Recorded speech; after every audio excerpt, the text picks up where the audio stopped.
Hi, this is Mr. Kinzer with part 3 of your notes.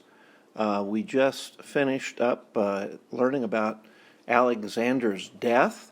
Let's take a look at Alexander the Great and his new technique that he brought to battle, which was a big advantage for the Greek Macedonian forces. Alexander's father, Philip, invented the phalanx. And so I'm going to go ahead and put down phalanx. And the phalanx was a mobile unit of men, and it afforded a lot of flexibility. Whereas most armies, like you heard about the Athenians rushing down on the Persians, they just came in a mass of men. They had archers and spearmen and all, but they basically had one long, mile-long, 2-mile-long line, and they'd run down a hill or they'd clash with the enemy. The phalanx is very different. I'm going to draw a diagram, and you can kind of see how this phalanx is supposed to be.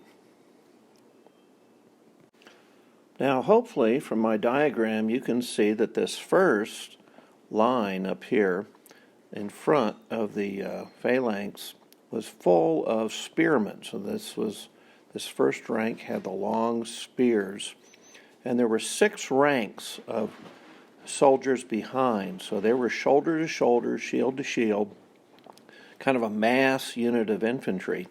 And then behind them was this 6 to 8 ranks of troops that were kind of hidden a little bit. They were behind the main body. Now, this afforded Alexander a couple things. One is he could really take the phalanx and move it around very nimbly. He'd have a commander of each phalanx, and so he could put 4 or 5 of them in one area and 6 to 10 in another area.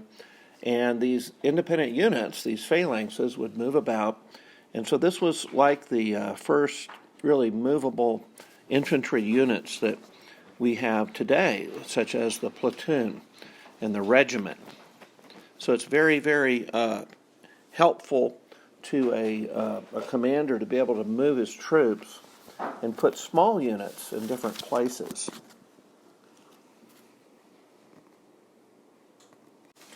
Another real advantage was that he could detach these units, and they could move to the right or to the left, or he could detach them off to the side, both of them to one side. And so down here you can see the ranks of the infantry. You've got 6 ranks in the phalanx, but now you've deployed these 2 to the side. And this becomes a real advantage if you're facing this enemy in front of you. And again, these would be mass units, and the phalanx comes up, confronts the enemy, either by charging, and of course the spears. These long spears would be a very big advantage there because you could hit first before the enemy could. And then the other thing is that you could detach these side groups, and they could actually come around in the back of the enemy. And so they would hit the back of the enemy, and you could actually surround a group. And that's what Alexander did with this enemy group. His phalanx gave them several options. It was very mobile. It was pretty much the main thing that was really an innovation for this unit. Now, Philip was really the inventor of the phalanx, and this is what Philip used in the first opening campaigns as he attacked Greece, but did not come and conquer the whole of it. And then later his son, Alexander, picks up on that, makes him famous. I think it's a good idea right now to just review a little bit about something that makes the Greek city-states famous, and that is the Greek cycle of government, because the Greeks experienced a particular cycle of government. And it was triggered by the democracy that they tried, and that pretty much failed in each city-state. So they would have, of course, their emphasis on liberty. We talked about this in our last class, and people would actually do the voting. So they would grant a lot of democracy, which means the people rule. So liberty promoted this idea that every person could vote, every person was involved.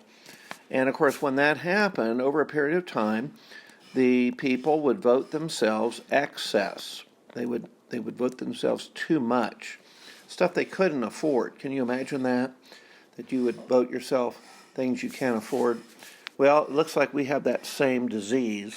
So any real self-governed people might not do that. But when we lose self-government, that becomes kind of the call, is to vote, get yourself largesse. That's another term, largesse from the Treasury. Well, that obviously caused chaos, because it would cause a country to have to go bankrupt, and they could not afford all this largesse that they had voted themselves. So the chaos would come, and the businesses would go out, and businesses would fail. People would be in high unemployment, and so this resulted in a tyrant now. The people supporting a tyrant to basically restore order. So one person would emerge, and people would be willing to vote. And that's really what a tyrant is. It's unrestricted power on one person. And they would restore order. But with that, there's a loss of liberty. So liberty is lost, and people can't do what they want. They're at the beck and call of the tyrant. So over time, what happens is every tyrant goes through an overthrow. So the tyrant is overthrown and thrown out. And usually then there was an oligarchy, which is a council of elders that would be the next form of government. Then the oligarchy would, as people desired, would allow liberty, and then with more liberty, you'd repeat this cycle. So the cycle goes on and on and on, and you see that happen in Athens, you see it in Thebes, you see it in almost every one of the city-states except Sparta, which has already decided they would be under tyranny, and they would have kings and a total state control. They had a very stable government, but no liberty, no opportunity for developing some of the beautiful things that liberty does. So in 594 BC, Athens was in crisis. And in 594, you see the Athenians had a chaotic situation. They had voted themselves too much excess, so they had gotten into great debt, and now they couldn't keep up with their debt payments. Does that sound familiar? Yeah, that's exactly what happened to the world in 1930 when Nazi Germany and Europe and almost every country there could not pay their debts, and so there was great bankruptcy, instability. See, all of this happens. The wealthy in Athens bought the land, so they bought up this land, and now the poor could not afford land, and so the poor got poorer because wealth is often measured by the land that you own. Land is a stable commodity; it's always there. Whereas other things burn or they are lost, the land is so important. And so the poor could have no land, so they borrowed money to purchase land. Guess where they got the money from? Yep, the wealthy. So the wealthy gave them money. And then the poor, of course, couldn't pay off their debt, because borrowing is just that way. Often when you borrow, you can not pay it off, and so you face these consequences. And so you actually had poor people now mortgaging themselves and becoming slaves. And so this had been a very, very terrible thing.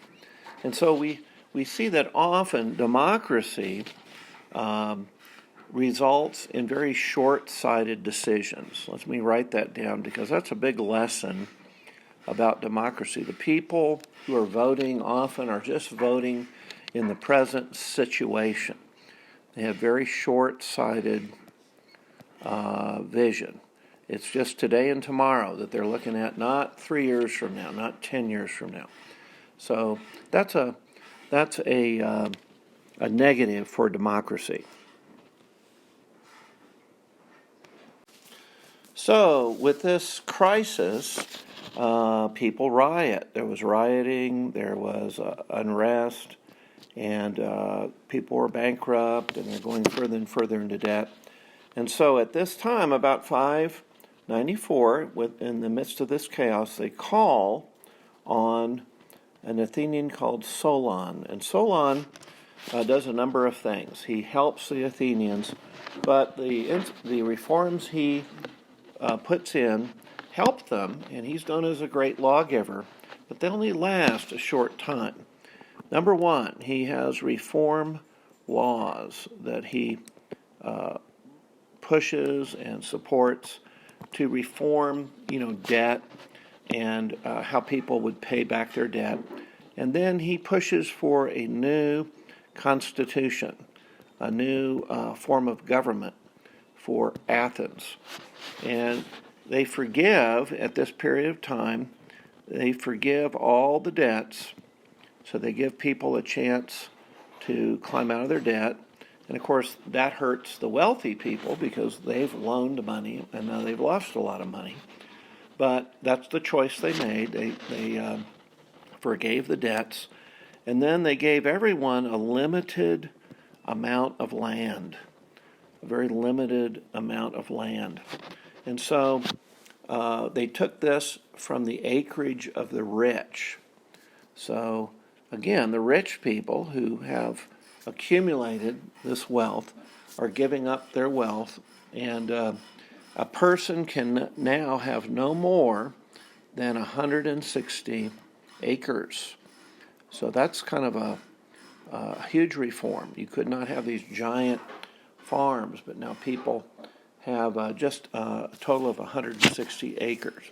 They figured out that the key to the rule of the people is having them accountable. And then they also figured out that if they're corrupt, they should be punished. If they steal from the treasury, there should be punishments if they misuse funds. So they also set up a court. And the court would oversee the administration of the government. So this would be kind of a check. So the government would have an administration over it, and this would be the administration of that city-state. So again, Athens is still its own city.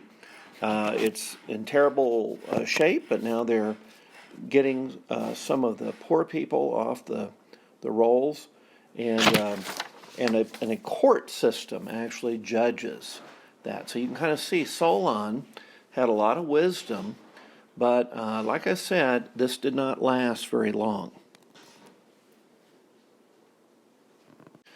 I also wanted to mention a little bit about another great leader. Of course, that's Pericles. And Pericles, of course, was later a leader of Athens, and he dies from the plague.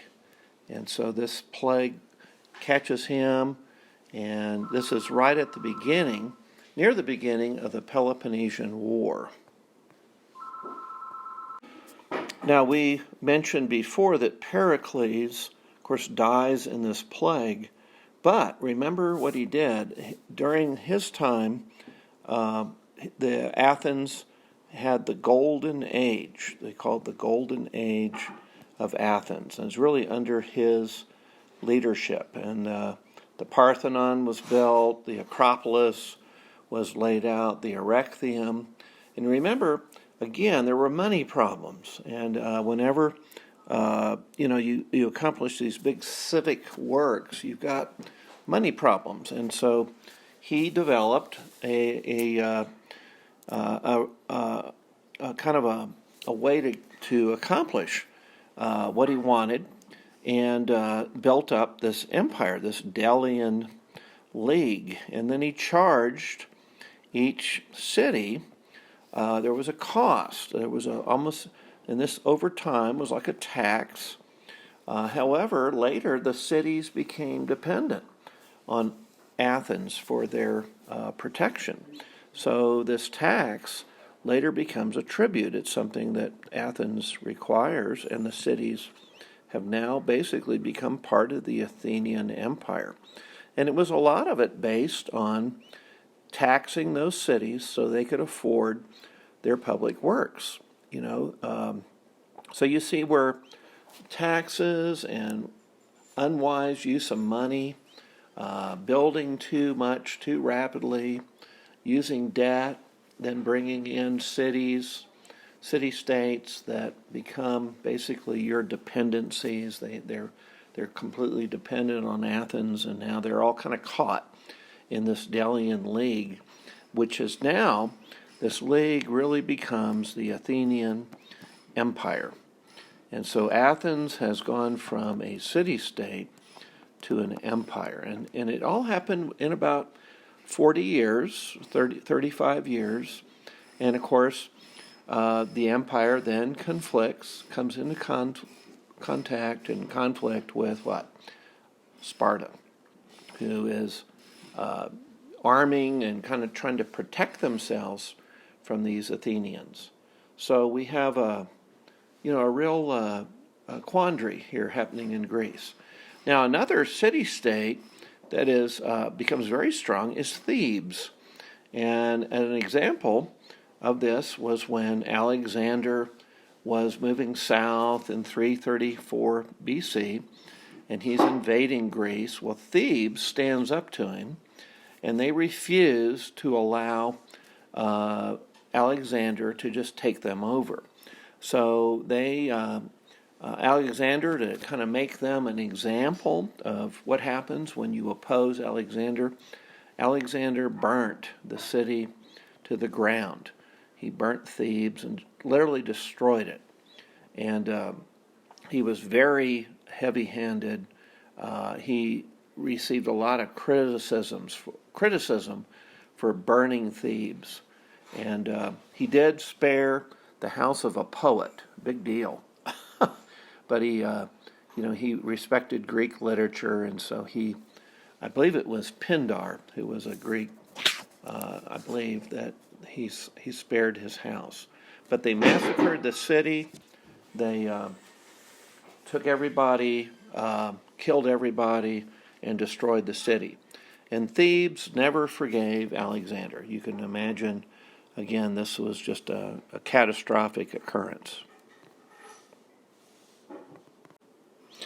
So as we think of the Greeks and we think of Alexander and this period of the Peloponnesian War just before Alexander, what are some of the lessons? Well, of course, one of the lessons is a small army of very dedicated men. Alexander had no more than 30,000 men, which was a very small army compared to the Persians. He did have a cavalry. He had about 5,000 cavalry, and he conquered this enormous empire. I used to wonder, how in the world did he do that? How could he have done that? And I'd read it in history books and reflected on it. Well, then one of the history books that I read went into the fact that Alexander actually then recruited from the people that he conquered. So he tried to have them like him. He tried to give them the view that the Greeks were good guys, and he was imposing a benevolent rule. And so they would sometimes sign up, and his men would then train them. And of course, his character, he was very bold. He was almost arrogant with his boldness, a superb leader, very courageous, would go out in front of his troops leading charges, a great tactician. He used the element of surprise. He was very intelligent, and just a very kind of a superb type of person. And he conquered the entire known world in 11 years. But his great flaw was, of course, drinking. And so even though he conquered this great empire, it fell apart very soon after he died. And he died at a very young age. So you accomplish this great thing, very humanistic, very man-centered empire, but he accomplished this, and then it fell apart. In fact, after he died, there were 4 sections of his empire that he divided into among 4 generals that he had served, who had served him. Now remember, he did not have any heirs, and so he would have to pick those people who would succeed him. Here you can see that Alexander died, and there are 4 generals that took over for him. One was Antigonus, and he took over Greece and areas of Syria, Iran, Babylon, all the way into Central Asia. Antigonus had the largest area.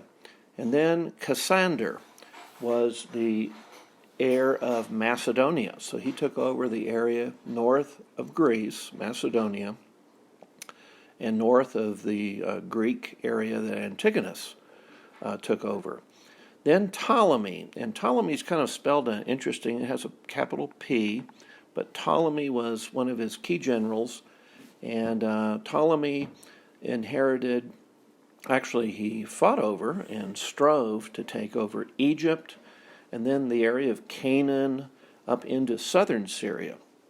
And then there was Lysimachus, and Lysimachus got and basically ruled over the area of Thrace. So he had a fairly small area, which is sort of east of Macedonia, and includes the area up near Thessalonica and kind of the western area of the Black Sea. So the area just a little bit west and south of the Black Sea.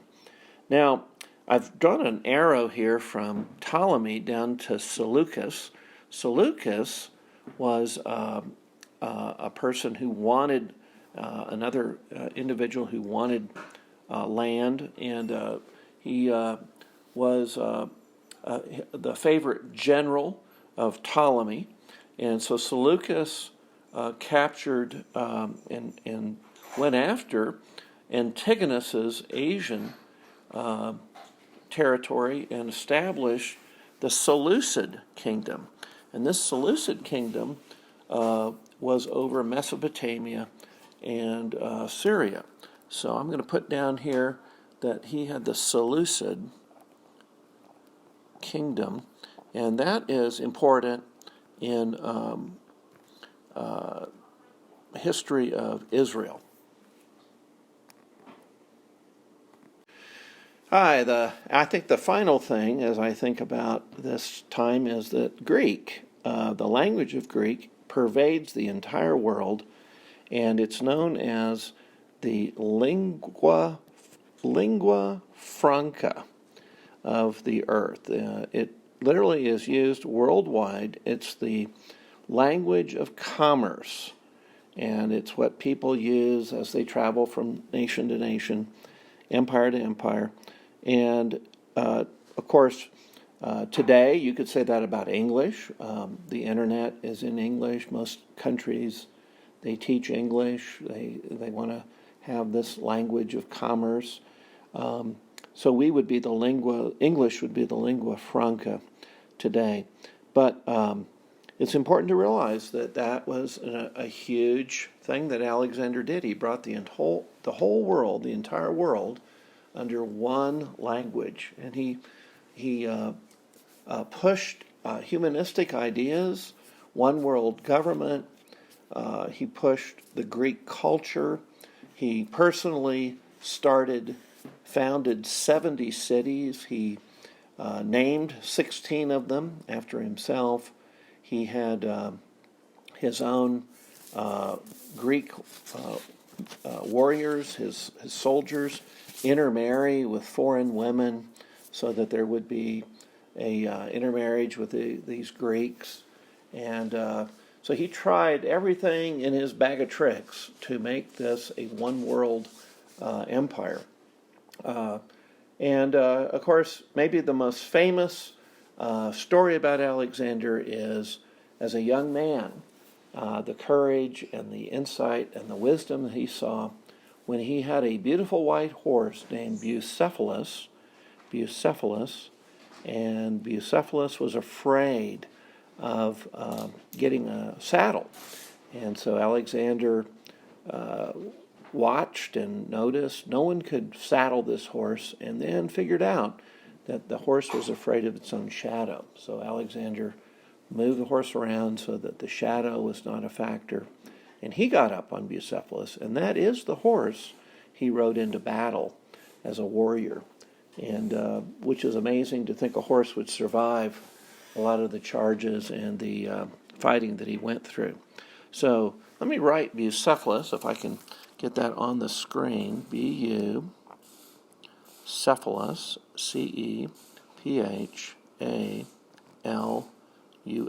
And that's kind of a famous Bucephalus. That's the name of his horse. And we'll stop here, I think, this week and mention that I do have some important things. I think I'll take a little more time next week and go over this first section of Caesar's Gallic Wars. But we'll let that rest this week. And we'll look forward to talking with you all next time. God bless you. Bye-bye.